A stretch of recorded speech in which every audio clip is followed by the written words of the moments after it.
Welcome to the UP College of Education's Education Resilience and Learning Continuity in the Time of COVID-19 webinar series, session 10. Today we'll be talking about home-based learning for young children. Your speakers for today are myself, Teacher Hazelle, and of course my colleague and friend, Teacher Maita. What we are sharing today is something that was born out of the hard work of Task Force Education, which includes all of the faculty on this slide. And so we thank them for putting all of this together. The Education Resilience and Learning Continuity Plan rides on 3 pillars, and that is compassion, inclusion, and innovation. And our goal is to be able to share with you this ERLCP framework by talking about the specific strategies. There are 8 key strategies, and Teacher Maita and I will be talking about empowering families for home-based learning, specifically for young children. Because, as we all know, the pandemic has brought about a lot of unforeseen challenges. We have been thrust in a state of uncertainty. There are many things that we've gotten used to that are no longer true today. And more so are the challenges to education. In the field of education, while this is something that we have always continuously been striving for, we've always tried to provide access to instruction. That has become one of the most glaring concerns, especially now. There are many challenges that education service providers are facing. Let's take a look at those one by one. The first, of course, is looking at targets. There is a need, and there has been a need, to revisit curricular plans and competencies to try and recalibrate and see what can be achieved within the year. What can we expect teachers, parents, and students to accomplish within a year, within a quarter, within the week, within a day. There's also been a need to revisit how to connect.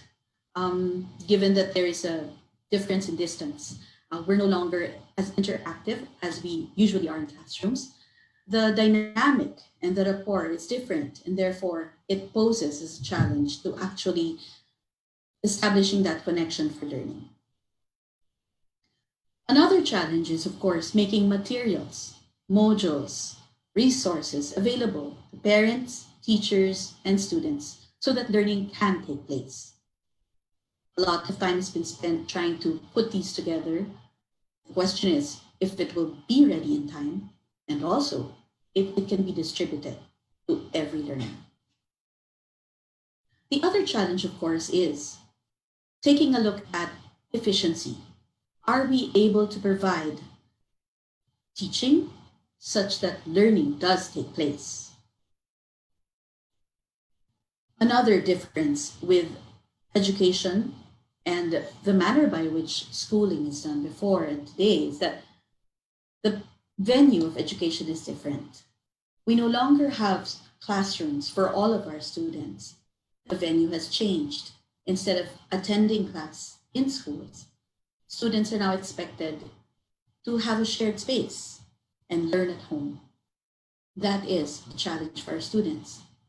Another thing is taking a look, of course, at our school calendar, the number of days, the number of contact time, the number of hours in a day. How many hours can students really spend learning online? Okay.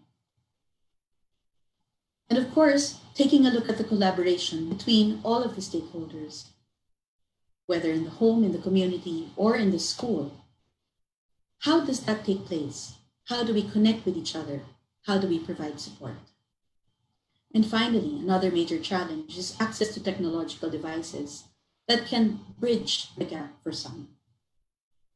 Aside from these challenges, of course, or given that there are these challenges, we still have our eye set on coming up with or making sure that students do improve their learning outcomes.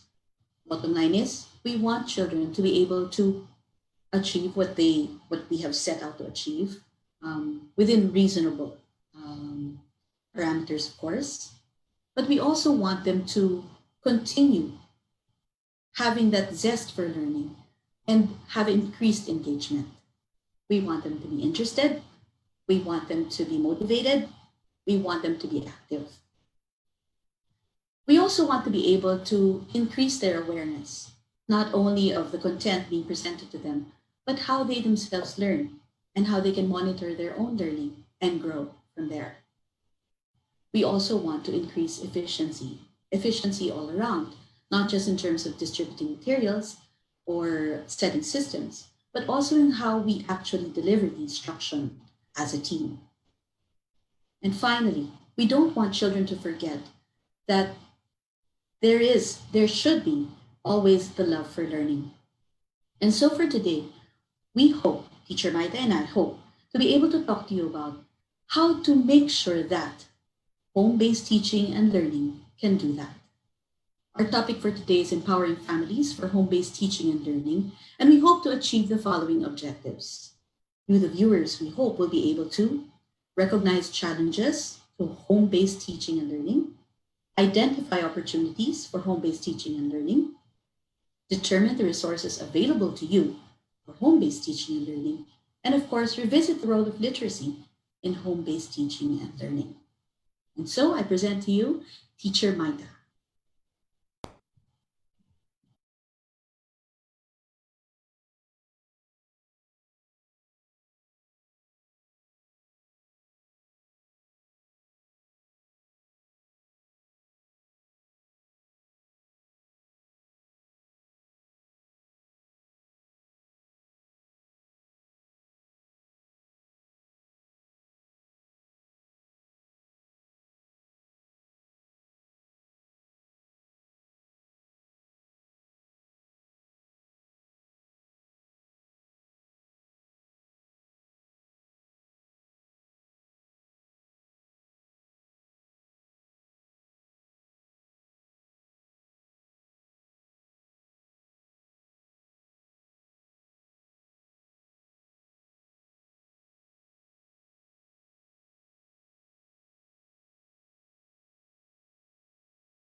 The physical space, and the social interactions that happen within that space. How do we ensure that learning happens in the spaces we have at home? How do we set the stage for learning? It is important to understand that the entire home, including its surroundings, now become the space where learning will happen. However, it is still important that we set a space where children can work on school-related activities, like the modules that some schools might send, or for others, like my nephew, where they can do e-learning activities with their teachers and classmates. Here are. Good morning. Today's webinar covers key strategy number 4, empower families for home-based learning. Specifically, Teacher Hazelle and I will talk about home-based learning for young children. On Tuesday, Teacher Ched Arzadon will discuss home-based learning for older students. So make sure you tune into that webinar too.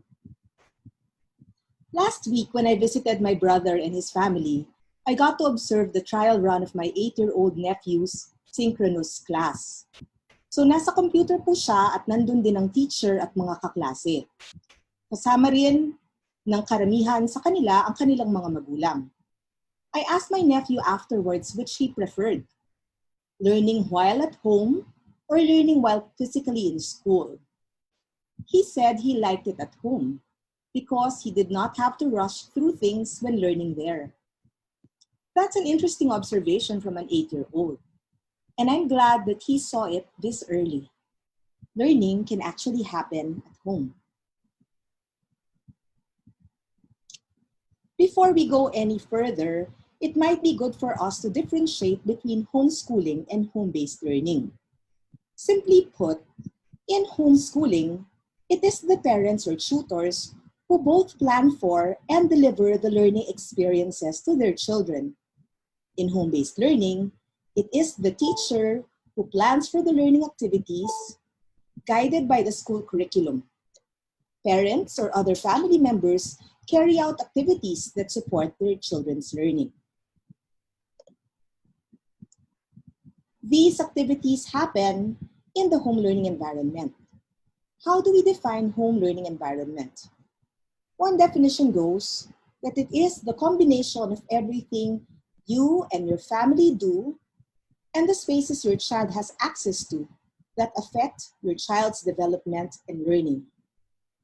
It is a reflection of the home environment and interaction in and around the home with family members.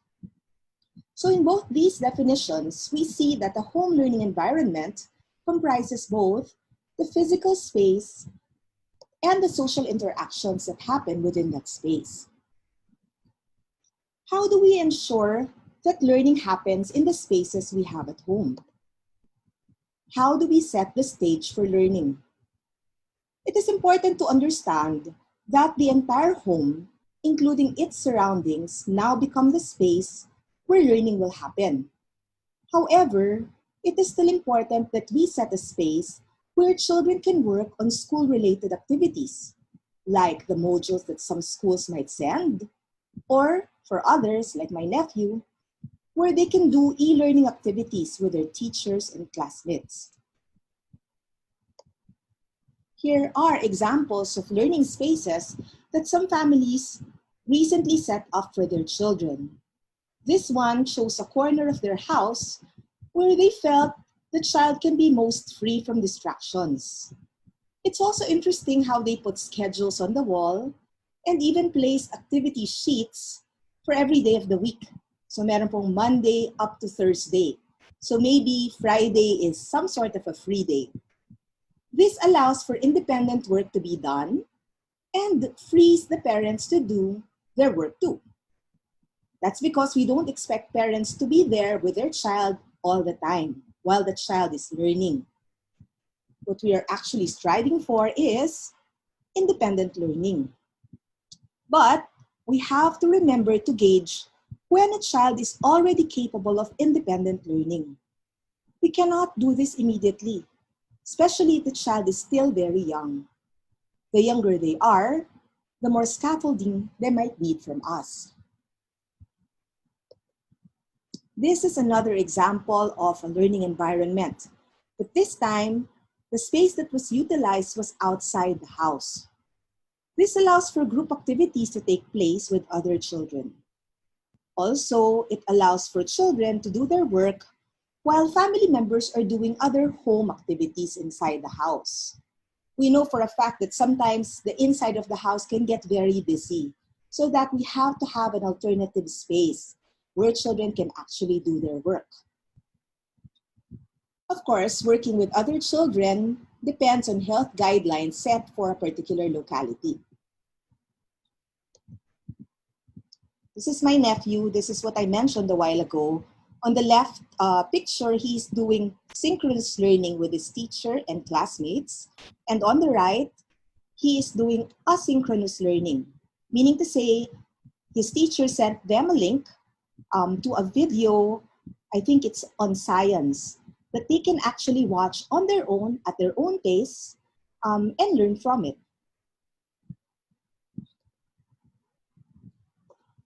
Learning at home, however, is not just doing curriculum-related tasks like reading, writing, and arithmetic. It can actually mean learning through everyday activities like play, cooking, baking, like my other nephew there when he was much younger, doing the laundry.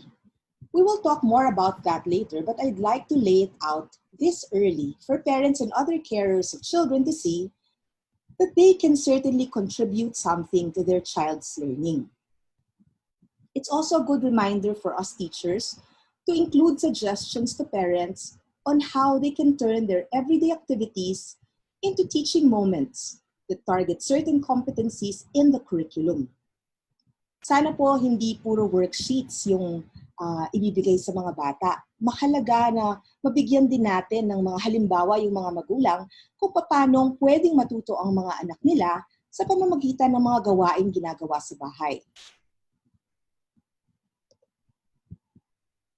One of the things that teachers have to remember is that for most parents, this will be a first.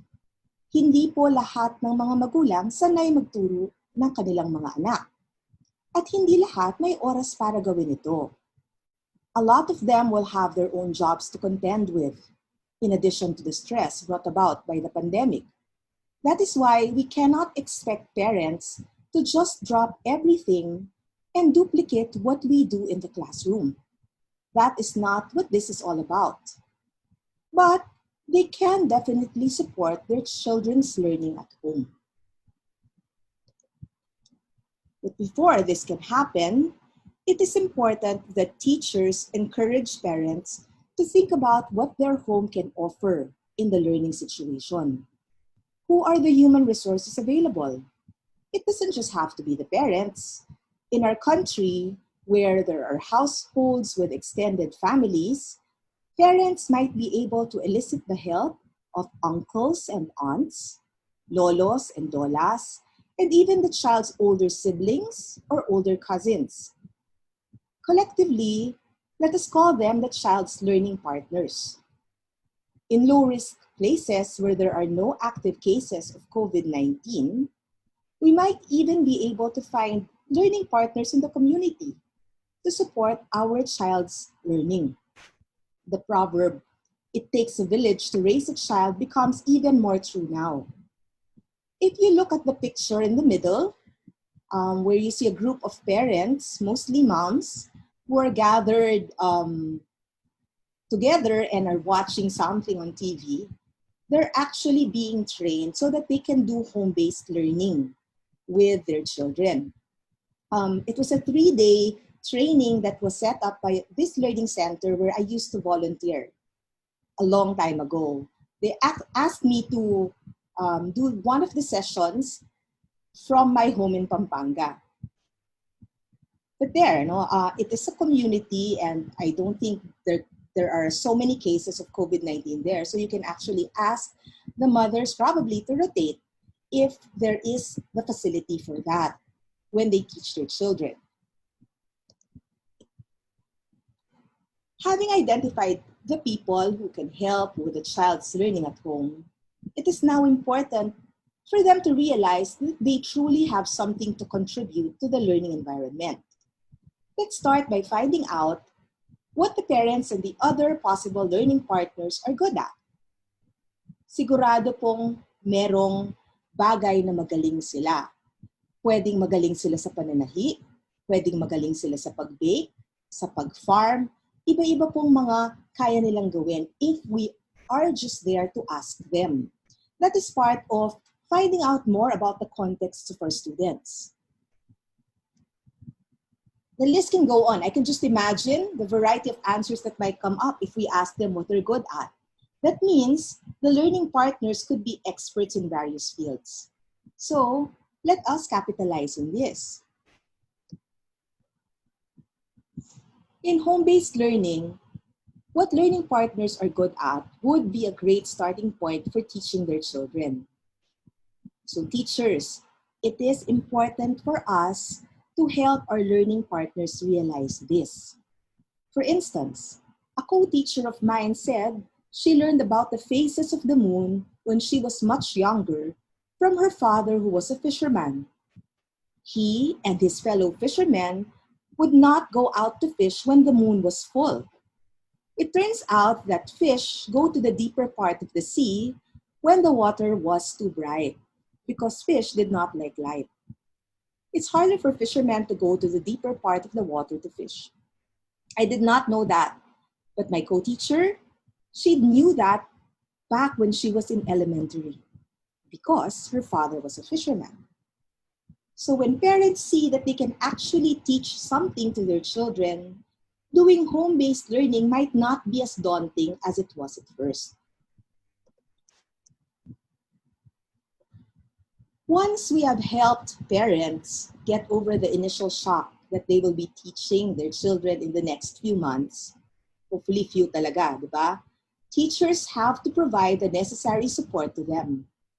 In essence, our classroom has expanded from just teaching our students, ito lang, to also supporting their parents when they teach their children, and even other learning partners.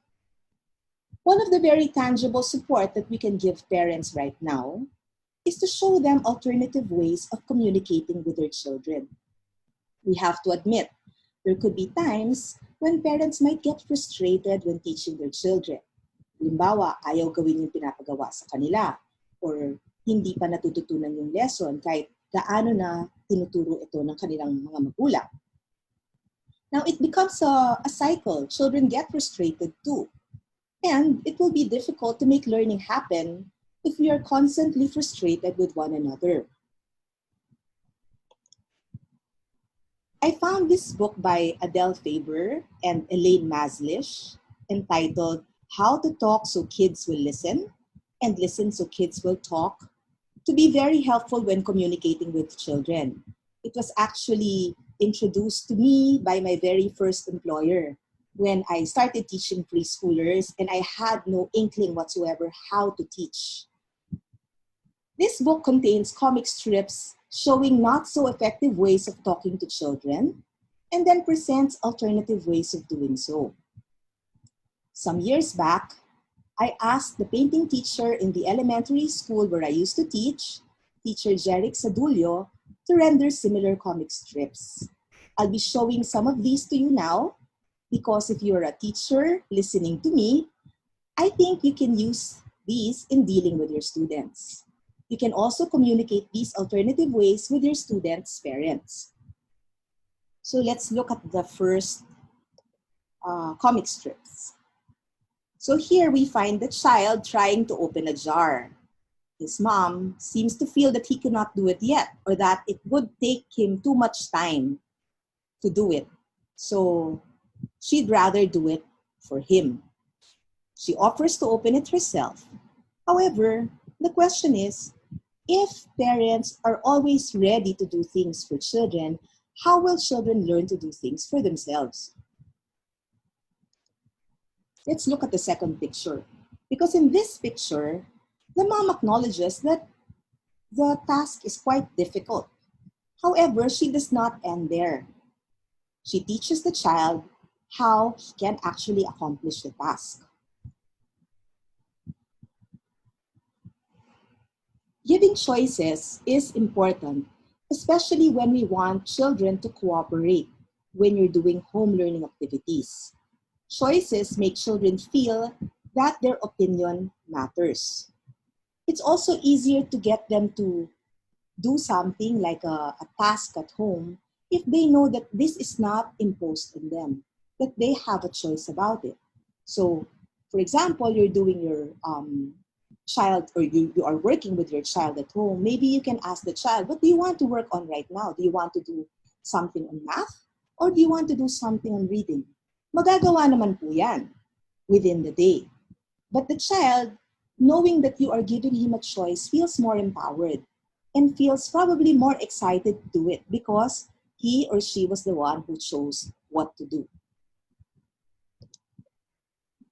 Sometimes adults get too excited, especially when they know the answer to a child's question. At mangyayari po ito pag nagtuturo tayo sa bahay. They will have a lot of questions.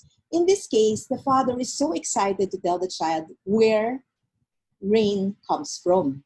So, ang haba po ng explanation niya. It's good for us to remember that while it's good, no, that we can discuss things with our children, sometimes not giving everything on demand will allow the child to think first. Kamukha dito, interesanting tanong yan, anak. Ano sa palagay mo? Another thing that this can bring is that it will allow the child to see that if you can't find, if you don't know the answer yet, there are ways by which you can find out. So a parent here might actually direct the child to the computer. Pwede niyong i-google kung meron kayong internet access sa bahay. O baka naman may mga materials na pwedeng gamitin. I remember this particular book, Munting Patakulan, na sinulat at pinublish ng Adarna, na pinapakita talaga sa bata ang water cycle. But it is written in story form. So even a young child can actually digest it.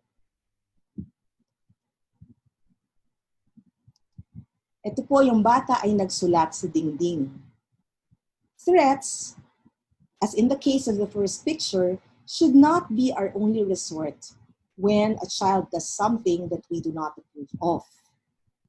We look at the second picture, the father gives information. Sinabi ng tatay, ang dingding ay hindi sinusulatan. Ang papel ang sinusulatan. So klaro ang hindi dapat gawin, pero hindi niya pinipigilang magsulat ang bata. That is very important. Because we also don't want the child to feel that he should not be doing any writing. Wala lang writing on the wall. O kaya, kung gusto nyo, maglagay kayo ng Manila paper dun sa wall. Para doon, pwede siyang magsulat without dirtying your wall.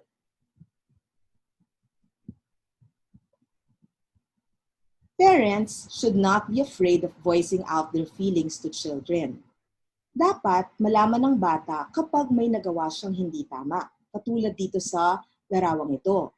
Ayaw kainin ng bata yung pagkain at hindi lang yon. Tinabig pa niya kung kaya't ito'y natapon. So sinabi talaga ng nanay na sumasama ang loob niya kapag hindi kinakain ang pinaghirapan niyang lutuin. At sinabi rin niya na nagagalit siya kapag sinasayang ito. Sometimes there are parents and even teachers who are afraid to voice out their feelings to their children.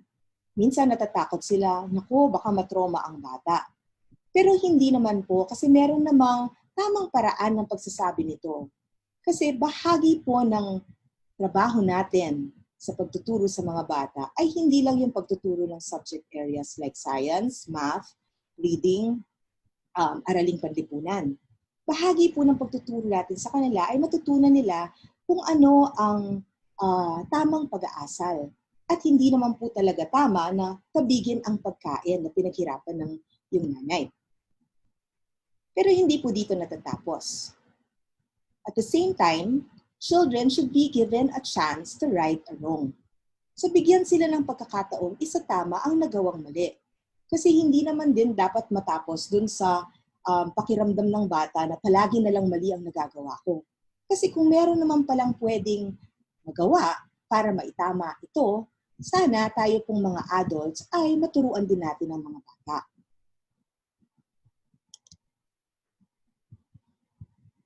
Now here, sometimes in our frustration, we might resort to judgment. So kung titignan niyo po dito yung sinasabi ng nanay, talagang very judgmental na siya. Kasi hindi nga nagliligpit yung anak niya. Pero kung pansinin niyo, parang hindi na siya pinapakinggan ng bata.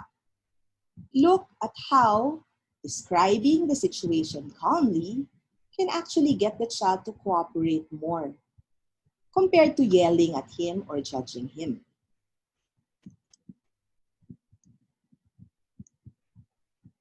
Minsan po, hinuhusgahan din natin sila when we tell them mabait na bata.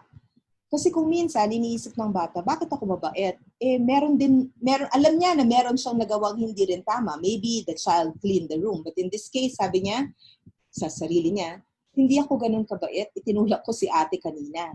So parang hindi accurate na judgment yung mabait or hindi accurate na label. At alam niyo ng bata. So, sa halip na humusga, siguro pwedeng ilarawan ng nakikita. Malinis yung sahig, maayos yung kama, nakahilera yung mga libro sa cabinet. So that's describing what you see. You can also describe as a parent what you feel. Napaka-maaliwalas pumasok sa kwartong ito. So alam ng bata na nagustuhan ng magulang kung ano yung ginawa niya dun sa kwarto niya. Yung paglilinis na ginawa niya sa kwarto niya.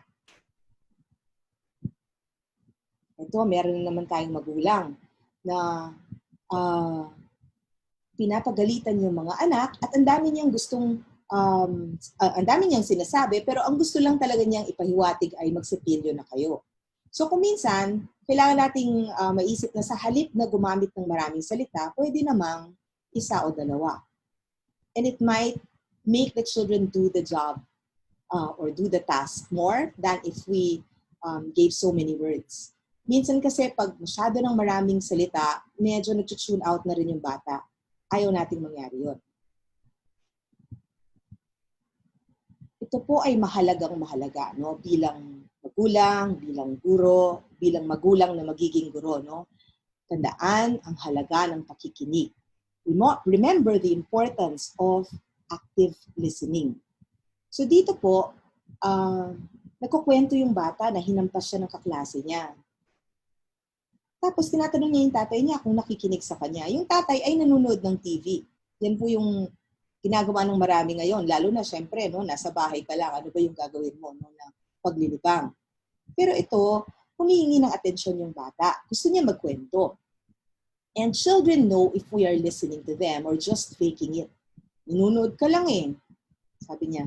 Tapos sinabi ng tatay, kaya kong makinig at manood ng TV ng sabay. Kung tutuusin, pwede po ba talaga yun? Di ba alam natin na mahirap yung divided yung attention mo? If a child is trying to talk about an experience, it's important for us to give our full attention. So ang ginawa ng tatay dito, he turned off the TV and then turned away from the TV and faced his child. In addition to that, he used one-word prompts so he can get the child to share more. So mahalaga ang pakikinig. And in all this, even when we are most frustrated, let us never ever dash our children's dreams. Instead, let us acknowledge them. We might just be planting the seeds of the future in our children.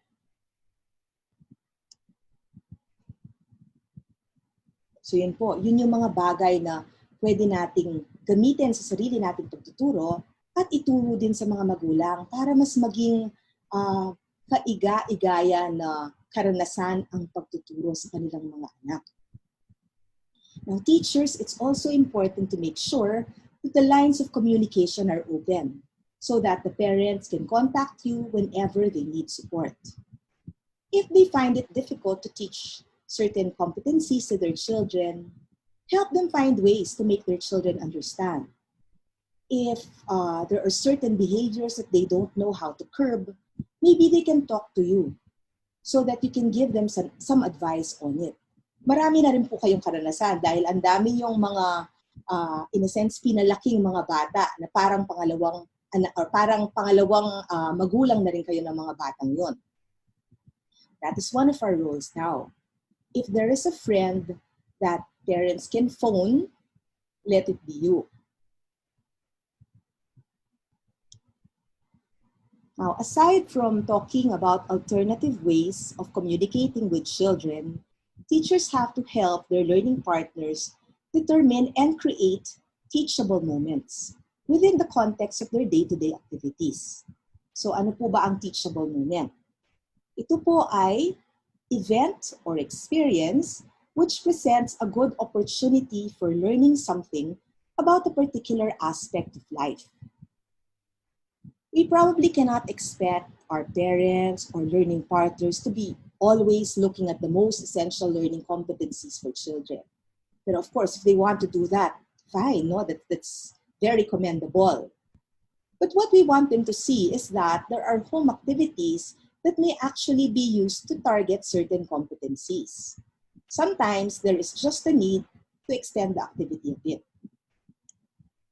Halimbawa, ito, totoong nangyari po ito. No? Totoo na nag-bake yung kapatid ko ng pizza ng birthday ng tatay ko just a week ago. Now something like this can make learning authentic and purposeful. For instance, ito nga, no, may pizza tayo for lunch. Your child can actually help out in preparing the pizza.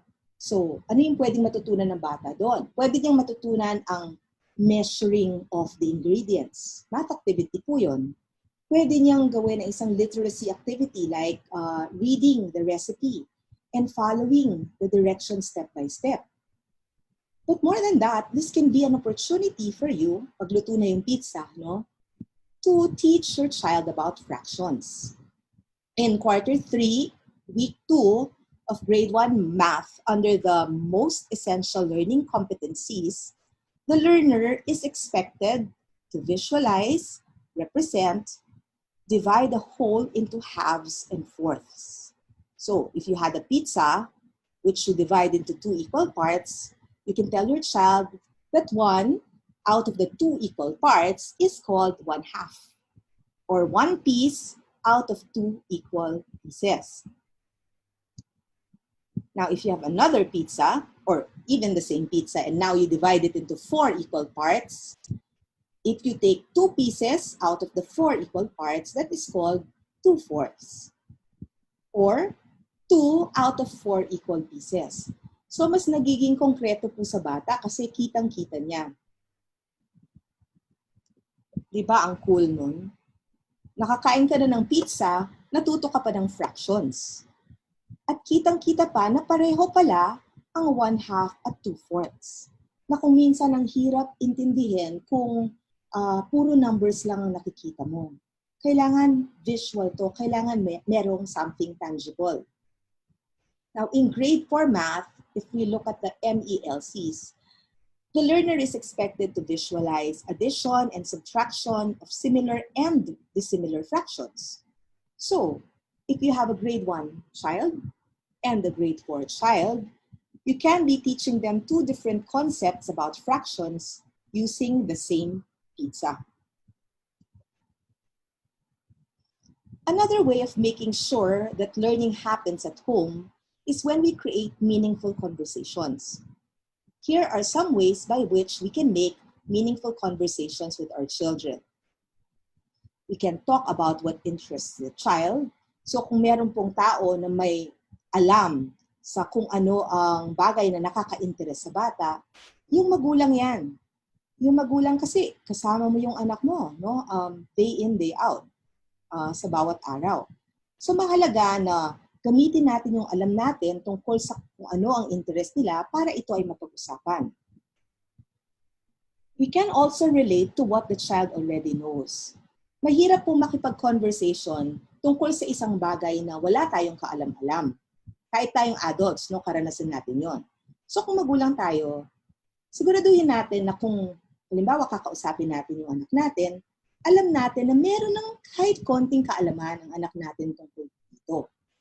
We can also ask questions that are more open-ended than those with only one expected answer. Kasi kung minsan yung bata, kapag alam niya na merong iisang expected answer, minsan natatakot siyang sumagot. Kasi nga, natatakot siya na baka mali yung ibigay niyang sagot. So maganda yung mga tanong na madaming posibilidad. Halimbawa, nagkukwento kayo. Pwede mong tanungin yung bata, ano ba dito ang pinaka-paborito mong parte ng kwento? O kaya, kung meron kang gustong palitan sa kwento, ano ito? So, hindi naman iisa lang yung pwedeng sagot doon. Pwedeng ito yung sagot ng grade 1 child mo. Pwedeng ang grade 3 child mo naman. Ganito naman yung kanyang sagot. So, magkakaiba, pero pwede mong tanggapin kasi sarili nilang opinion yun. Now, why do I have this picture here? That's a picture of my nephew looking at the guava tree that is growing outside their house. So when I was about to leave my brother's house in Silang, Cavite, after my visit with them, sabi ng nephew ko, tutulungan niya akong magdala ng gamit sa kotse. So I allowed him. And then he started talking about their guava tree. So syempre, si Teacher Ninang, Anong naisip? Sabihin ko yung maliit na kaalaman ko tungkol sa bayabas. So sabi ko lang, did you know that people boil the leaves of the guava and then use it so that wounds heal faster? So they put it over wounds so that the wound will heal faster. So my nephew looked very amazed at this information. But what was more amazing was the question that he asked me after. Sabi niya, did God know that when He made the guava tree? Ayan po. So syempre nagulat ang teacher ninang sa tanong. And I could only muster, I'm sure He did. To which she responded, I think you're right because everything is made with a purpose. That's an 8-year-old talking, folks. And I haven't even told him of the other benefits of guava. Now, we have to understand that home-based learning does not have one formula. Bakit? Because children have different home environments. It is important for us to realize the importance of contextualizing learning. This refers to the educational process of relating the curriculum to a particular setting, situation, or area of application to make the competencies relevant, to make them meaningful and useful to all learners. Now, I gave you the example of my co-teacher, whose father was a fisherman. In fact, more than the phases of the moon, my co-teacher said, all I know about the sea, fish, etc., kay tatay ko natutunan. Kung ano ang high tide at low tide. Kasi pagkati na, saka sila lalaot. Different kinds of fish. Anong itsura kapag fresh? Paano gumawa ng masarap na bagoong? Magtuyo ng isda ng maayos. Context matters. I also showed you how in an area where different plants grew, this can be a topic of conversation with a child. Why? Because it's something meaningful to him. Siya nga po yung nag-open up ng conversation about the guava tree, so I knew it was meaningful to him. In fact, we were able to extend that particular conversation when I asked him if he knew who planted the guava tree. Sabi niya hindi niya alam. I told him that it is possible that the plant grew from bird droppings. He looked amazed. And he actually told his mom about it when we got back inside the house. So alam ko pong tumatak yung information na yon kasi sinabi pa niya sa nanay niya.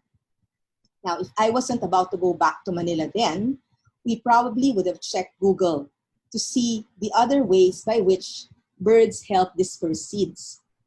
Kasi inaaral po talaga sa elementary yan. In home-based learning, we allow for a variety of output.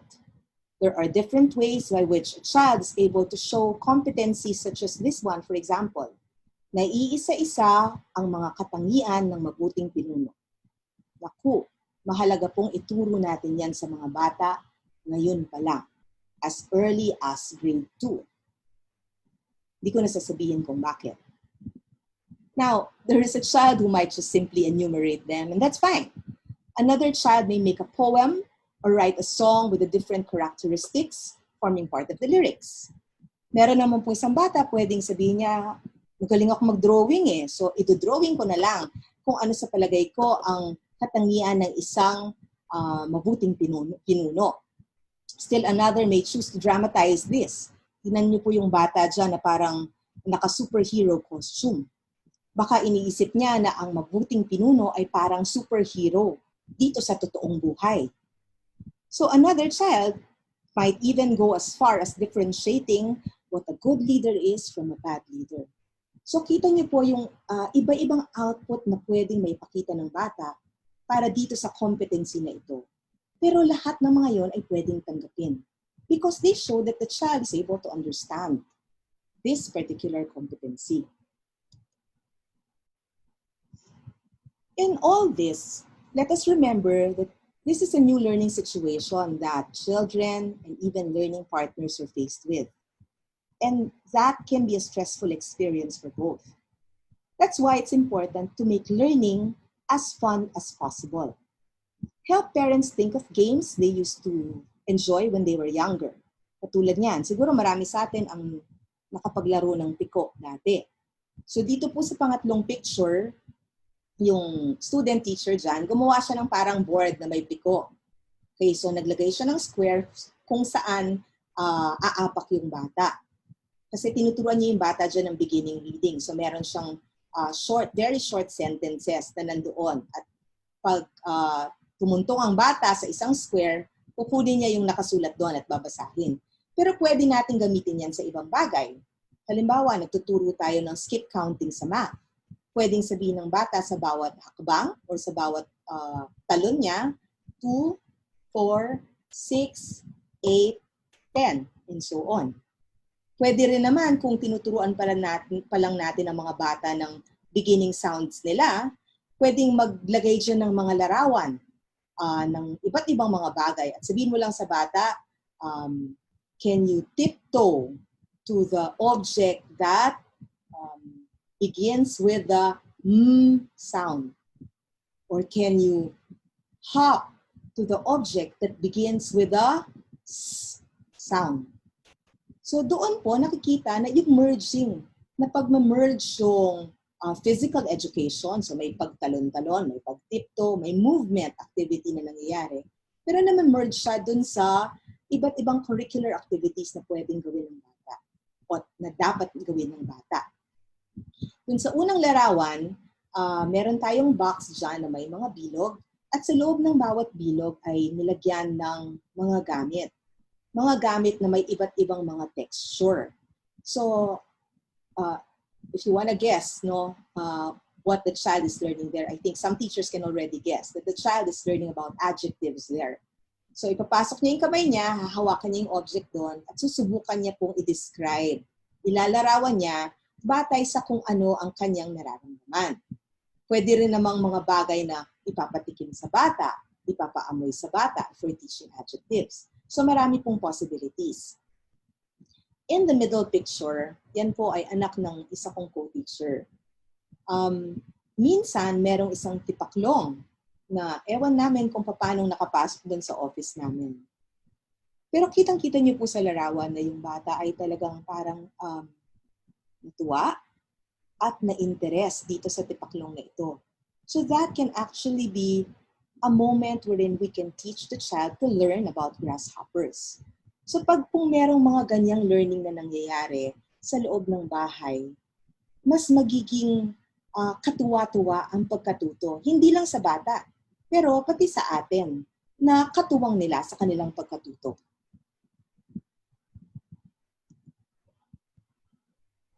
Lastly, let us remember to trust the process.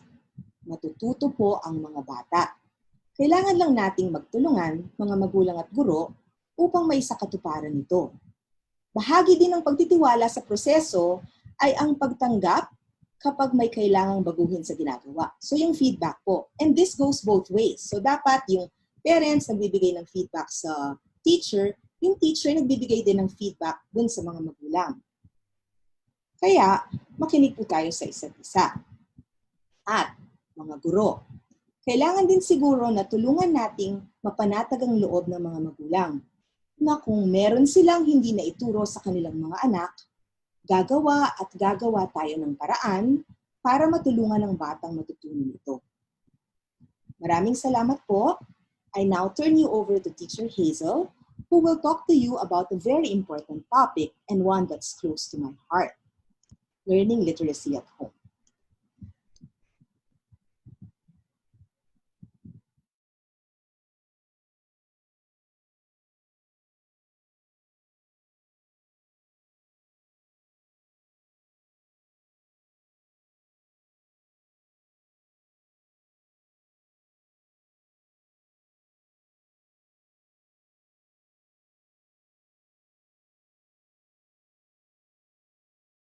Be there, don't worry.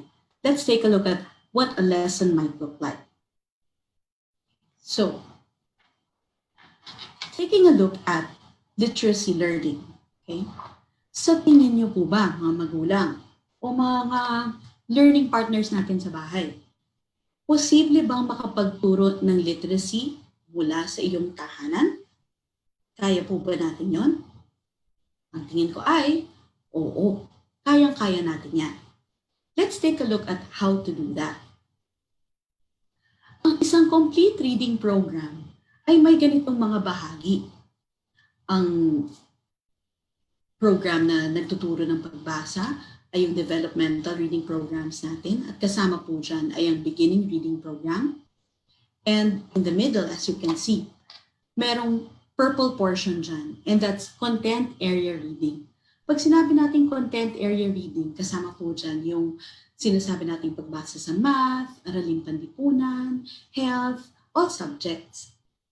Pero meron din pong isa pang uri ng programa at yun yung remedial reading program. Para masabing kompleto ang isang reading program sa isang paaralan, sana meron pong lahat ng ito para talagang matutukan ng mga bata at no one will fall po through the cracks. Lahat po ay matutulungan at mabibigyan ng iba't ibang skills. Ang hangarin natin, syempre, para sa pagkatuto ng mga bata ng pagbasa at pagsulat, ay magawa nila ito na may kakayanan sila na gawin ito. Gusto natin na sila ay nakapagbibigkas ng mga salita sa pahina pag binabasa nila, nabibigyan nila ng kahulugan yung binabasa nila. Syempre, meron siyang understanding habang dinidecode niya ang teksto. At syempre, may reaksyon. Tumutugon siya dun sa mga binabasa niya. Pero maliban sa kakayanan or ability to read, meron din syempre sana pagnanais. Sana merong pag-unawa na importante, mahalaga ang matuto magbasa at magsulat at magagamit ito sa tunay na buhay. Pero maganda rin sana po ang mga mambabasa natin or mga learners natin ay may sariling dahilan para magbasa. Gusto natin ang pagbasa nila ay kusa. Kaya lang, di ba, pag tinignan natin ang curriculum, parang napakarami ng ating responsibilidad. There are 14 domains of literacy. At lahat ng ito ay sakop dun sa pagturo ng literacy sa mga young learners natin. So, kasama dyan ang 14 na ito. Paano kaya yan magiging isang lesson na kayang-kaya ni mommy, daddy, o ng ating mga learning partner? Tignan muna natin ang mga learning competency. Meron pong ginawang MELTs, or yung mga pinakakailangan na competency sana na matutukan ngayong taon na ito. At pag tinignan natin ang bawat subject area, makikita natin na meron tayong competency or objective na pwedeng i-meet for each subject and each skill. Kaya lang, pag tinignan natin, ang haba naman, 1 slide, 2 slides, parang napakarami. Paano yan gagawin? Ito. Unang-una, tingnan mo ang iyong konteksto. Tingnan ang bata na nasa harap mo. Know the learner very well. For example, tingnan natin ang isang grade 2 learner. Kung ang grade 2 learner ay kailangan matuto ng competencies na pinakita ko kanina, at medyo hirap siya o kailangan pa niya matuto, for example, ng kanyang letter sounds in Filipino, baka naman kailangan ipakilala ulit ito at magsimula. Tulad ng pagpapakilala ng ating titik M at ang mga salita na nagsisimula sa tunog ng titik M. So, anong isa nating pwedeng gawin? Pwedeng i-enrich natin ang vocabulary ng bata. We want to start with what they know and we want to start with them learning language first. So we start with enriching their vocabulary. Now, how do we make vocabulary learning fun? Una-una, tumingin sa labas. Anong nakikita sa labas? Siguro may tandang ang kapitbahay na nanggigising sa inyo umagang-umaga. Maganda itong i-introduce sa bata. At hindi lang, ano nakikita mo sa labas? Manok! Yay! Manok! Parang pwede naman po a little more creative. So, pwede ba natin kantahin yon? May manok, may manok, may manok na tumitilaok. Tilaok! So, pag in-introduce mo siya as a song, parang game na rin para sa bata yon. At pag tinuloy pa natin, di ba? May manok para sa akin, may manok para sa iyo, may manok, may manok, may manok na tumitilaok. So, it's not just about the word, but also the concept. And it's not just about the concept, but it's also inciting other senses para mas real ang experience, para mas fun siya. Siyempre, hindi lang manok ang makikita natin sa labas, di ba? Ano pa ang makikita natin? Lalong-lalo na sa kusina. Palagi, mami, di ba? Daddy, palagi tayong nasa kusina ngayon kasi palagi tayong naghahanda. Agahan, hapunan, tanghalian, merienda. So, baka naman may mangkok kayo. Pwede rin niya isama sa kanta. May mangkok, may mangkok, may mangkok sa ibabaw ng plato. Mag-invento kayo ng lyrics. Matatawa ang mga anak ninyo. Promise. So, may mangkok para sa akin, may mangkok para sa iyo, may mangkok, may mangkok, may mangkok sa ibabaw ng plato, may mangkok.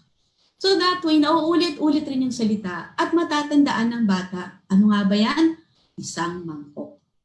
So, kanina may tandang, ngayon naman may mangkok. Anong importanteng maisip natin dito? Let's use real things. Remember, wala po sila sa paaralan. Nasa bahay sila. At doon naman talaga kung saan nagaganap ang tunay na buhay, hindi po ba? So gamitin natin ang resources na nasa bahay.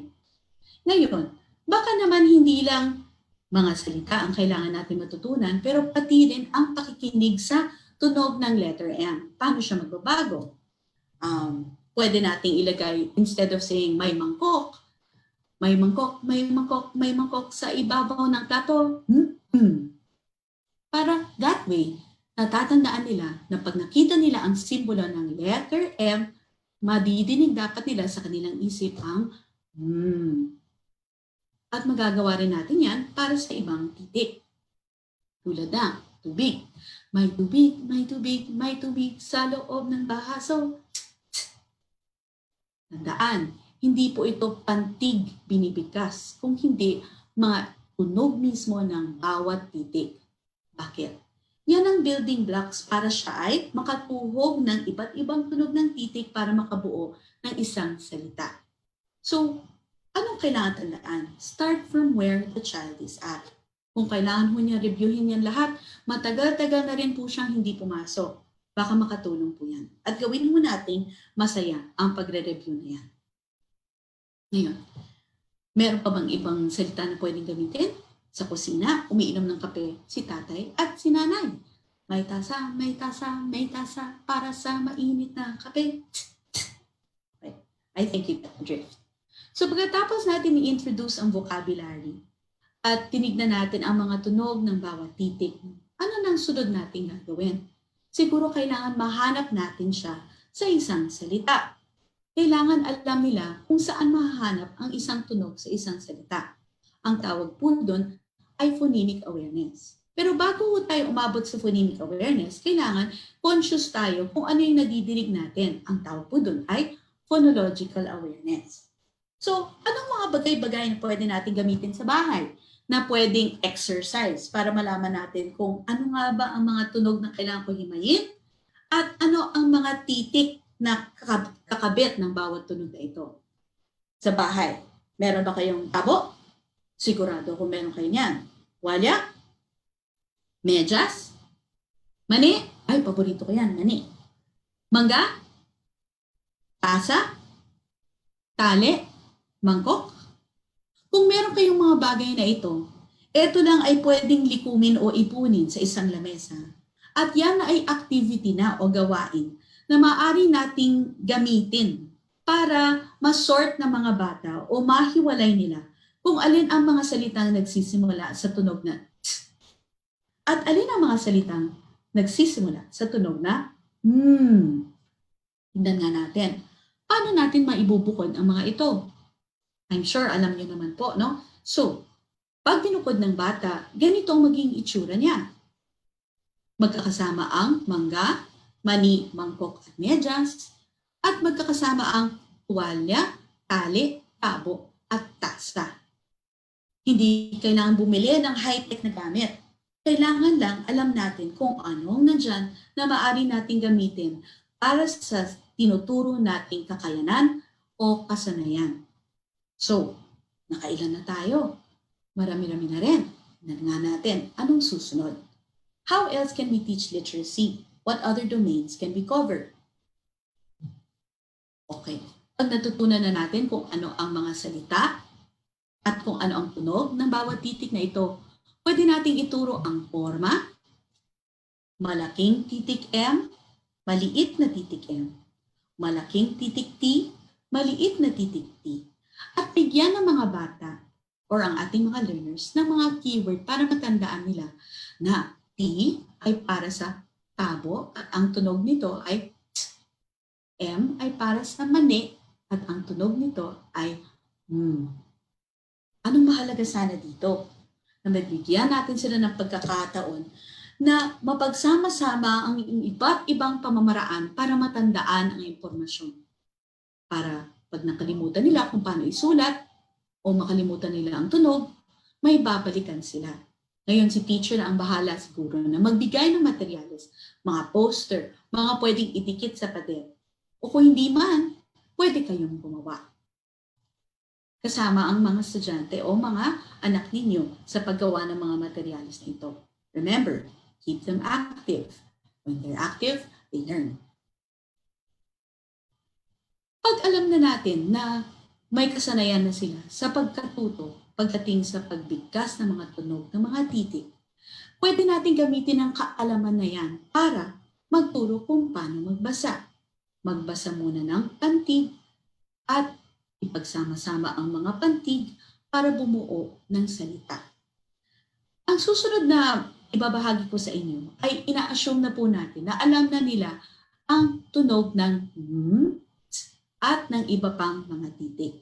Kaya titignan na natin kung paano maipagtatabi-tabi o maipagkakabit-kabit ang mga pantig. Ang activity po na ito ay tinatawag na magic square. Ngayon, kadalasan nakikita natin ba na ginagamit sa wikang Ingles? Magagamit din po ba natin sa Filipino? Tingnan natin. Alin po sa mga pantig na nakikita ninyo ang pwede ninyong ipagdikit para gumawa ng isang salita? May naisip na po ba kayo? No? Kitang-kita, no? Kitang-kita na aking mga mata. Okay. At nakatingin ako, para hindi ako mawala, nakatingin ako sa isang mapa. Pag umiinom ako ng kape, ako ay umiinom mula sa tasa. Anong ulam mo kanina? Ay, paborito ko, tostadong tapa. Yan. Maraming pwedeng salita na pwedeng maipagkabit-kabit. At sa nakikita nyo dito, isa siyang game-like activity. Para siyang dugtungan, di ba po? Maganda sana kung meron tayong mga ganong games na pwede po silang mag-imbento o maipagdikit-dikit nila na sila mismo ang naghahanap kung saan nga ba dito ang paggawa ng salita. Meron, kung pabalik pa nga, meron pa tayong salitang sapa at tama. Tingnan ko nga ang listahan natin. Aba, ang dami pala. Hindi pa natin nabanggit lahat. Magagamit din ba natin ang magic square pag tinignan natin ang mas mahahabang pantig o mas mahahabang salita? Tingnan nga natin ang susunod na magic square. Bago pala tayo pumunta dun sa magic square na yon. Pagkatapos masanay ang mga bata na ipagdugtong ang mga pantig, maaari din silang bigyan ng pagkakataon na isulat ito. Maaari nilang kopyahin mula sa magic square o maaari nilang isulat mula sa kanilang pagkatanda, pagkaalala ng mga pantig na pinagsama. That way, tinututukan na po natin hindi lang po word recognition or decoding, kung hindi pati na rin po spelling. Ngayon, syempre, kailangan palaguin ang kanilang kakayanan. Kaya pag gumamit tayo ng magic square na pwede nang mapagsama-sama ang tatlong pantig, aba, kakaiba na yan. Pahaba na ng pahaba ang mga salitang natututunang basahin ng mga bata. Ano pong nakikita niyo mga salita? Siguro, unang-una na nakita niyo na matamis. Tama. Maliban sa matamis, meron pa bang ibang salita kayong nakikita? Itong paborito kong ilagay sa mga ulam-ulam. Palagi, pag nagluluto ako, naglalagay ako ng paminta. Marami pang ibang salita na mahahanap. Ang sinasabi ko lang po ay, kailangan ata medyo creative tayo. Let's start from the basic, start from what is easy, and move on to what is a little more difficult. As you can see, ang dami palang salitang 3 syllables, no? Binubuo ng 3 syllables. Mataba, matamis, mataas, paminta, pataas, pababa, ay pataba. So, maraming oportunidad na mabibigay ang magic squares natin kung gumawa tayo ng sarili nating magic squares. Kaya, mga magulang, mga learning partner, huwag mag-atubili. Okay lang po gumawa ng sarili nating magic square. Maliban sa pagkatuto ng pagbasa at pagsulat, pagbasa at pagbaybay, importante rin na mabigyan natin ng pagkakataon na magsalita ang mga bata at makihalubilo. Bago tayo magkwento, importante na binibigyan natin sila ng isang tanong na makakalabas ng kanilang sariling karanasan tungkol sa mahahanap natin sa isang kwentong babasahin natin kasama sila. Kunyari, isa sa mga tanong na pwede nating ibigay ay, ano ang madalas na bilin sa iyo ng mama mo? Naku, madami sigurong bilin si mama, si papa, si lolo, si lola, si tito, si tita, pati nga si ate at kuya, nagbibilin na rin, di ba po? So, yan ay isang very real life experience. Lalo na kung ikaw ay grade 2. Ang daming nagbibilin sa iyo at nagsasabi ng mga dapat o hindi dapat mong gawin. Pero may pagkakataon din naman silang magbigay ng sarili nilang bilin. Di ba po? Ano naman ang bilin mo sa nakapabata mong kapatid? Bakit importanteng tingnan ang mga bilin na ito? Kasi ang ating kwento na pwedeng ibahagi sa kanila ay tungkol sa isang talangka. At ang talangkang ito ay may bilin sa kanya, ang kanyang ina. Ano ang madalas na bilin ng talangka sa kanyang anak? Bakit yan ang tanong ko? Kasi ang kwento na ibabahagi ko para sa umagang ito ay ang talangka at ang kanyang anak. Okay. Ngayon, bakit ko pinapakita ang kwentong ito? Ang kwentong ito ay pinapakita ko kasi kapag wala po tayong storybook na available po sa atin, maganda pong balikan ang mga kwento ni Lola Basyang o ang mga kwento po ni Isopo na kinalakihan din po natin. Parang kailangan lang po natin atang tandaan na naging bata rin tayo minsan at hindi naman salat ang ating karanasan sa pagkakaroon ng mga kwentong ibinahagi sa atin ng ating mga lolo at lola. So ang kwentong ito ay tungkol sa isang talangka at ang kanyang ina. Maaari natin ibahagi ang kwentong ito bilang pakikinig or exercise, listening exercise para sa bata. O pwede rin namang reading exercise. So kung listening exercise siya, ano ang bilin ng nanay ng ating talangka sa kwento? Pag nagkukwento tayo, kailangan sana may feelings at may voices. Bakit? Para interesting, para hindi magsawa ang bata sa pagkukwentong yon. At alam nyo, pag masigla kayo magkwento at may buhay yung pagkwento, magagayan nila ang pagkwento mong yon. Natututo rin sila sa pagmumodelo ninyo. Basahin na natin ang kwento na talangka at ang kanyang anak. Magkasama sa may dalampasigan ng isang talangka at ang kanyang ina. Makinig ka sa akin, anak, sabi ng kanyang ina. Umayos ka at maglakad ng tuwid. Tiyak na igagalang ka ng mga hayop sa karagatan. Sa pagnanais ng anak na mapaligaya ang ina, sinubukan niya ito. Ngunit pinagtawanan siya ng mga hayop sa karagatan. Umuwi siyang biko at malungkot na malungkot. Kinabukasan, inulit ng ina ang kanyang hiling. Pagsikapan mo maglakad ng tuwid para di ka pagtawanan ng mga hayop sa karagatan. At tunay ngang sinubukan ng anak na ituwid ang kanyang mahakbang. Pero pagilid pa rin ang paglakad nito. Mas malakas ang naging tawanan ng mga hayop lalo na't alam nila na imposible ang ninanais ng mag-ina. Bumalik ang maliit na talangka na may pagtatampo ang kanyang boses.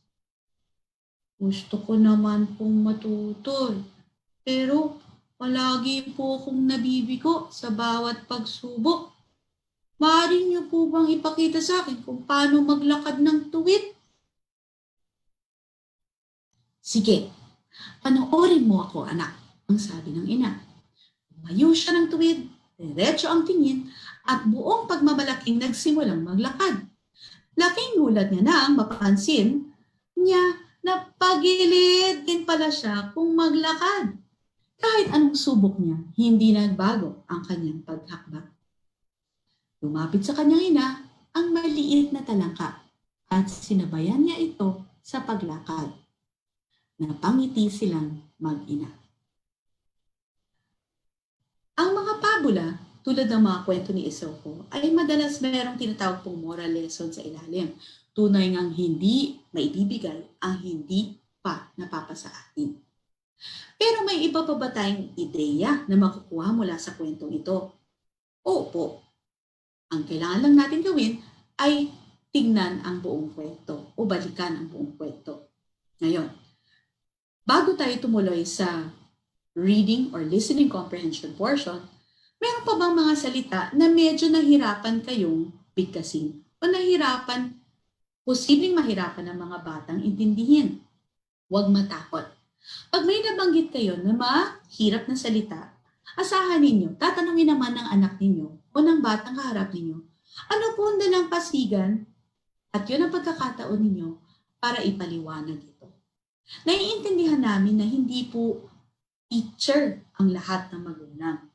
Hindi ko siguro nyo ay ihahanda lahat ng kailangang ihanda para hindi magkaroon ng tanong ang mga bata o mahirapan sa paggawa o mag-intindi ng isang bagay o isang lesson. Pero huwag matakot. Pag may nakita lang po tayo ng mga salita na baka may konting kahirapan tulad ng salita, for example, na tuwid. Pag tinanong ng bata, ano po ang tuwid, pwede nating sampulan sila at ipakita kung paano maglakad ng diretsyo o tuwid. Ngayon, bakit importante na balikan ang ating kwento? Dahil importante o mahalaga ang mga bahagi ng isang narrative. Meron tayong mga ginagamit na graphic organizers tulad halimbawa ng story frame na tinutulungan tayo na makita o mahanap o matukoy ang pinaka-importanting impormasyon para madali itong matandaan at madali ito na i-summarize o gawan ng buod.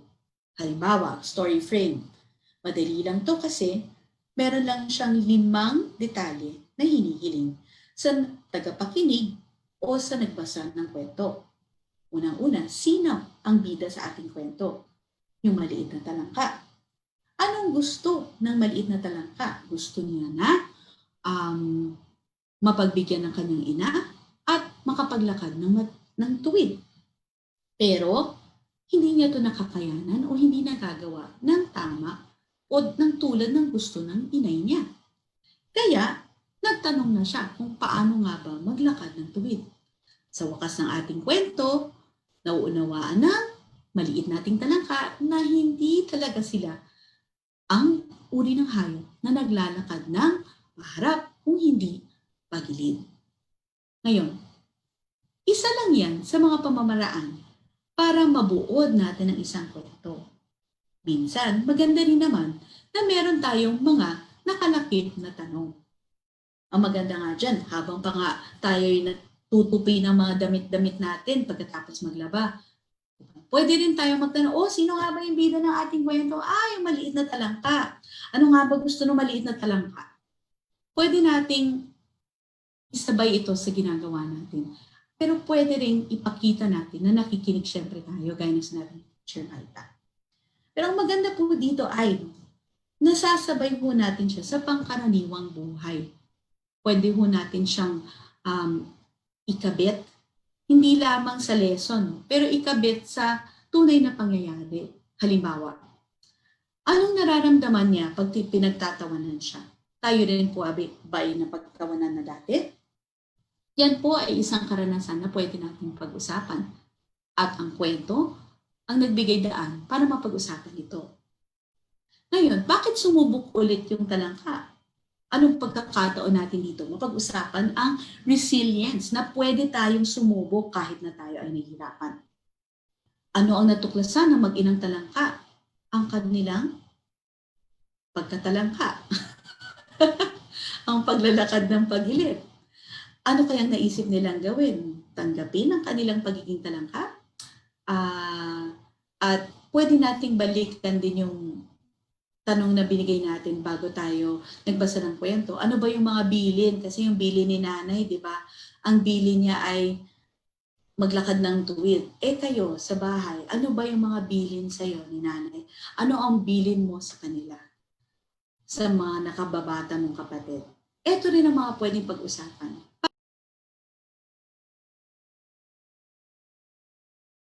And health, pwede po natin gamitin ang kantang tong tong tong tong pakitong kitong.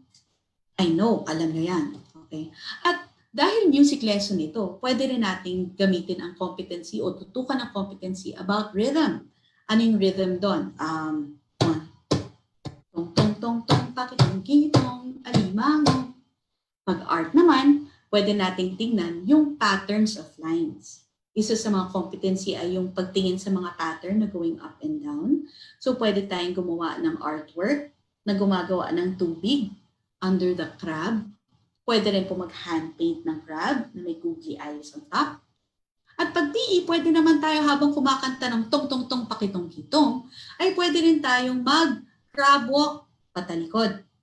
Now, sa health din po, meron din po siyang competency that looks at the different sounds of a song. So, different sounds, no, and distinguish those sounds. So, in our song, pwede po natin, for example, palitan ng mga patinig, gaya ng tong-tong-tong, pwede natin palitan ng titik A, tang-tang-tang-tang, pakitang-tatang.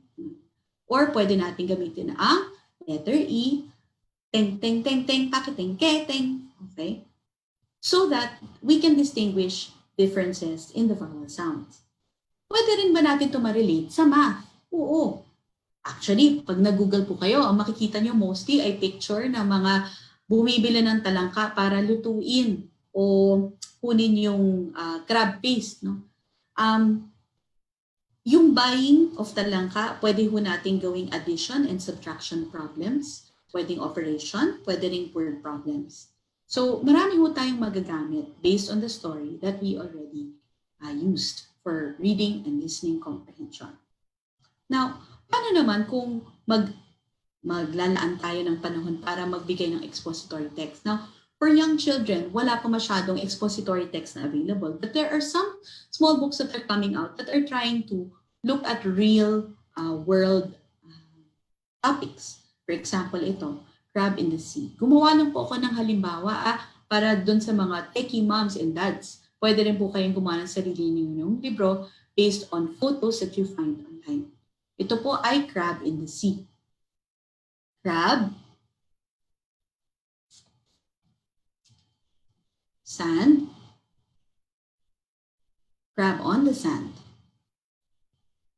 crab by my feet, crab in my hand, crab on the shore, wanting to explore, wanting to see more and more. Hala, sinong huhuli sa kanya? Run, crab, run! Crab in the sand. So, maganda po siyang introduction, itong librong ito, sa mga hindi matatas sa Ingles. Meron pong pictures para ma-match po nila kung alin yung crab, alin yung sand. Meron pa rin pong opportunities to infer. Nakikita nyo naman na merong seagull na papalapit dun sa talangka. Ano kaya ang balak, masamang balak ng ating seagull dito sa ating talangka? So, there are opportunities still to look at the real world, to understand life, but also to make sense of it. Okay. So, for monitoring growth, dahil po ang dami nating pinagawa sa bata and real life things ang pinagawa natin sa kanila, no? It will be also helpful if we are given by teachers, no, opportunities or ways to monitor their growth, such as the using of checklists, rating scales, and rubrics. Alam ko medyo parang technical na po ito. Pero anong maganda po dito? Ang maganda po kasi dito ay nakikita ninyo kung may improvement po ang anak ninyo. Although medyo biased tayo, no? Mommy, daddy, kasi syempre, nakikita po natin ang growth ng anak natin. Syempre, bida po sila para sa atin. Pero ang maganda rin po dito ay makikita rin natin ang output. So, Kung gumawa po tayo ng portfolio ng ganito karami ang mga activities na napagawa na natin sa ating mga anak, then it will paint a good picture of what our kids can and cannot do. Okay? So, pwede ba silang gumawa ng game? Pwede ba silang gumawa ng announcement? Examples of things that my kids have actually made, real life things would be, for example, get well cards for their frontliner relatives. Yan. Meron po kaming kamag-anak na nagkasakit na COVID, nagkasakit na hypertension.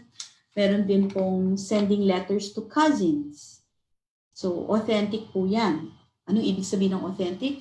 Talaga pong ginawa at sinulat para sa totoong tao, pinicturan at pinadala po via the internet. Yung isa ko rin pong anak, nagbigay pa nga po ng tips on how to relax sa kanyang lola. O, di ba? Sleep when you need to, watch what you want, turn on some music, eat what you want, and call me for lambing. Oh, totoo. Totoong-totoo yan. Ano pang ginawa nila? Yung mga interest nila, ginawa nila ng malaking poster. Ang isa kong anak ngayon ay interesado sa Harry Potter. So gumawa siya ng isang buong page tungkol kay Dumbledore, yung isang magician sa kwentong yon. At meron din ginawa ang anak ko na. Isa pang magandang halimbawa ay rules bago pumasok ng banyo or reminders bago pumasok ng banyo. Unang-una, do you have a gadget? Pangalawa, do you have a towel? Pangatlo, do you have a change of clothes? Pang-apat, do you promise to close the shower curtain, wipe your feet, put your clothes in the hamper, and do every single hygienic thing possible? Yes, now you may go in. So ito po ay real poster na ginagamit po talaga namin sa aming door para talagang mapanatiling malinis at maayos ang aming banyo. Ang importante po dito ay nakikita nga po natin ang sinabi ni Teacher Marta kanina na teachable moments. And when we collect all of these works, it is putting together what we call a portfolio. A portfolio is a purposeful collection of the learner's work.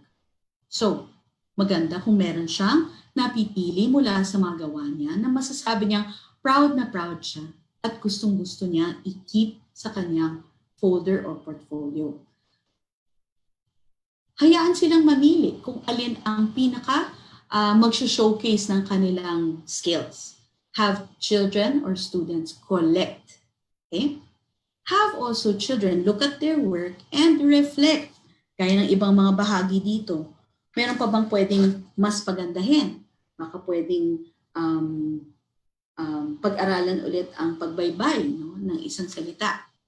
Have them reflect so that they know what is expected of them too and what they can do to improve. Maganda rin po if they are the ones who will decide if it is important to work on something or improve in a particular area. Meron pong ownership of learning. We can assess or take a look at the quality of work with them and talk them through which was well done, okay, and which still need more improvement. We can help them document by taking snapshots not just of the actual work, but of the process kung paano nila ginagawa ang mga output na ito. Minsan, ang pagtingin sa paggawa or yung proseso ay nakakatulong para alam mo kung paano i-approach ang particular task na yon next time. Pwede rin linking. Pwede nating makita ang connection ng bawat portfolio or output ng iba't ibang activities and see the connections and put it together. And we also want to evaluate overall, kung did you do a good job or not. Mostly naman, because it is a collection of children's authentic work, good job talaga yan. The mere fact that they did it says a lot. Okay. So, pag bumalik tayo sa mga learning competencies kanina, nagawa ba natin ang lahat ng ito? Actually, more or less po, nadaanan po natin ito lahat. Kaya masasabi po natin, huwag po matakot. Doable po siya. Kailangan nyo lang po ng konting kumpiyansa sa sarili at suporta mula sa mga teacher at kapwa magulang o kasama sa bahay. Now remember, it is important that we focus on what learning is about, and it is really learning for life. Para sa bata, para sa bayan. And aside from learning for life, let's learn from life and use that to improve who we are, what we do, and how we can be the best that we can be. So yun lang po. Marami pong salamat. Diyan po nagtatapos ang aking pagbabahagi ng aking parte tungkol sa home-based learning for young children. Now, we might have a few questions that we can focus on. Teacher Maita? Yes. Can you hear me? Ayan. Okay. Are there some questions for us to answer? Nakapilik na? Basahin ko po yung unang tanong na pinadala dun sa Facebook page natin. This is from Alora Valoroso. She said, communication is the key. Tapos may thumbs up siya. Ang question niya, in the modular modality, can writing letters to parents and students from teachers and vice versa be effective for feedback? So, try ko munang sagutin, tapos siguro si Teacher Hazelle after, no? Sa akin, mahalaga na naisip mo yung feedback, no? Kasi ang hirap din para sa students na hindi sila nakakatanggap at all ng feedback for a long time, no? Dahil hindi tayo nasa same physical space. So if you have the facility for that, kung kaya nyong magsulat sa mga bata, that would be very helpful para alam nila kung, katulad din sabi kanina ni Teacher Hazelle, no? Alam nila kung saan sila magaling, kung ano yung nagagawa nila ng tama, no, at magaling, at kung ano yung mga bagay na kailangan pa nilang i-improve. Hazelle? Yes, it's important for us to be able to look at all of these output as things that that are snapshots, no, of what kids can do. So looking at what's good about the work, what can be improved in the work, is an opportunity already for a workshop that you can have together with the student. Siguro yung challenge lang siguro is if you are a working parent. Isa sa mga tanong kasi dito ay, what if I'm a working parent? How do we provide assistance? You will really need to also find somebody to be the learning partner at home for your child in your absence para po matulungan siya. The other question that was asked was about what if hindi po marunong magbasa ang bata at modular ang program? So it's important for you to take a look at where the children are at and provide the kind of instruction that they need. Medyo that's asking po a lot. So our advice siguro po is to just make sure that your teachers are there for consultation. This is a collaboration. Hindi po solo-solo flight ito. So just make sure that you can also get tips and feedback from your teacher on how to provide feedback for your kids. You can get also tips and feedback from your teacher on how to assist or bridge with the things that he or she has a hard time with. Ang maganda po ay magkakasama naman po tayo sa bahay. And therefore, the extra time that we have with each other can also be utilized for learning experiences na medyo hindi masyadong rigid or school-like. Other questions, Teach? Basahin ko ha. Ito ay galing kay Regina Juliano Galingan.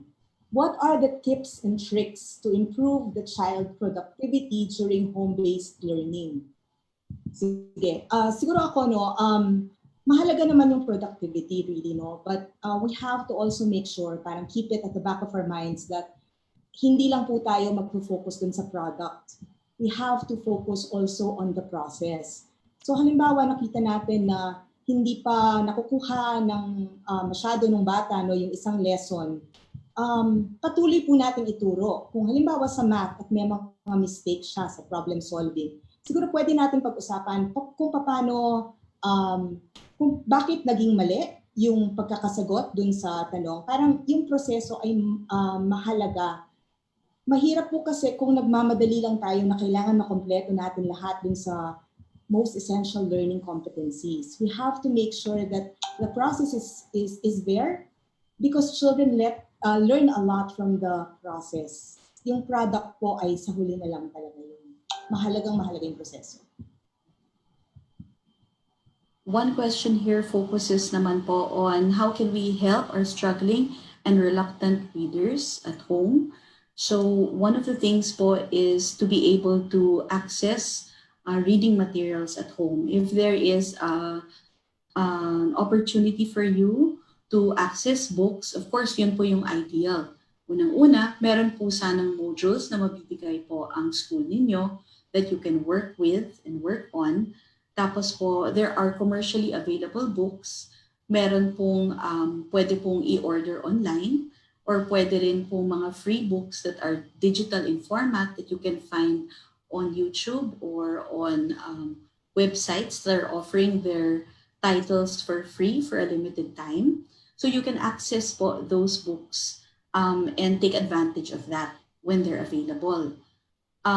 It is also helpful for you to maybe make your own books at home too. Kung wala po kayong access to such material, just use stories from the family. Stories po of you growing up, stories po of your lolo, your lola. Minsan yung mga kwento po nila ay interesting for the kids. They like learning about the past and learning about their relatives. So you might want to touch on some of the topics. Just wag lang pong sobrang haba ang mga isusulat. But that can be a take-off point po. Ang tinatawag rin po ay, ang isa pong way ay creating a socially relevant curriculum, coming up with topics from the real world that they're interested in and writing about those. So siguro po, just taking a look at what kind of print is accessible, and if they're not accessible, if you can make and share. Would you like to add, Teacher Mike? May isang tanong dito, Teacher Hazelle. Ang tanong niya ay, well, this is from Janice V. Goyo from Bayugan City. Just want to ask how a working parent could assist the learner, especially the elementary graders, in this kind of modality. Siguro, yung pag-set ng schedule ay mahalagang-mahalaga. So when you set a schedule, the schedule has to revolve between your time and the child's time. So ito po ay pagkakasunduan nyo ng bata. Dapat hindi yung schedule na toxic din sa inyo kasi kayo yung tutulong dun sa bata sa bahay. Pangalawa, I would think that it's important for you to utilize your weekends also, but make sure that weekends are not spent on answering mga worksheets. Sana po mas play-based kasi kailangan ng bata na naglalaro. Dati nung may isang batang pinatutor sa akin dati para he can enter this particular school na medyo competitive. Nakikita ko po talaga na kung puro lesson yung binibigay sa bata ay talagang napapagod siya. Kaya I made sure to insert play activities. Tinanong ko kung anong gusto niyang laruin. He wanted to play chess, so we played chess. So hindi, kumbaga, siguraduhin natin na yung oras ay nagugugol, hindi lang sa lessons, yung requirement na school, pero maglagay din tayo ng panahon para sa laro. Yung isa pa pong question here by Jesusa Jose. Paano po ma'am kung yung mode of teaching is modular and both the parents and the child do not know how to read? Doon na po yung kinakailangan na mag-identify po tayo ng learning partners aside from the parent. Kasi po syempre, maaalangan yung parent eh. But to find a way for that learning partner to still involve everybody. Kasi opportunity din yon to be able to bond together and to be able to work together. Important lang po na syempre comfortable po yung parent to be working with a learning partner, maybe pinsan. Kasi meron rin naman pong mga families no, na medyo magkakapit-bahay na pwede naman pong magtulungan. Yung isa po rin kasing question ni June Rivera about how does one approach a home-based learning program if the family is dysfunctional. You will really need to find ways to identify who takes on that role of helping kids learn at home. Kasi po, syempre, their needs are there and their needs need to be met. Despite po whatever concerns we might have as parents, with each other, kailangan po makita natin na importanteng i-prioritize yung needs and siguro to define roles better. Maybe not share a time to work simultaneously, but maybe take on particular roles in the child's learning. Anything you like to add, Teacher Mites? May isang tanong pa, Teacher Hazelle. Ito si Bruno Abenohar. Teach, how can we create teachable moments that don't come off as contrived or phony for children? Some learners, especially teenagers, may be put off if they sense that the teaching comes out of nowhere. What are ways where we insert it naturally into the household activity? I think Teacher Hazel showed you a lot of ways a while ago, no? Kung paano pwedeng maging authentic yung learning. Meron din akong ilang mga nakwento sa inyo kanina. Ang siguro isa sa mga pinakamahalaga doon is nakikinig tayo doon sa mga bata and we try to find out what they are interested in.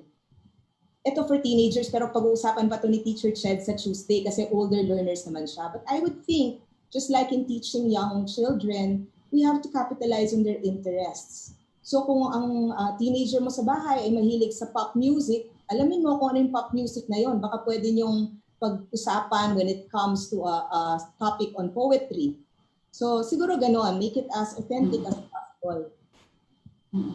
I remember having worked with a student around upper elementary age.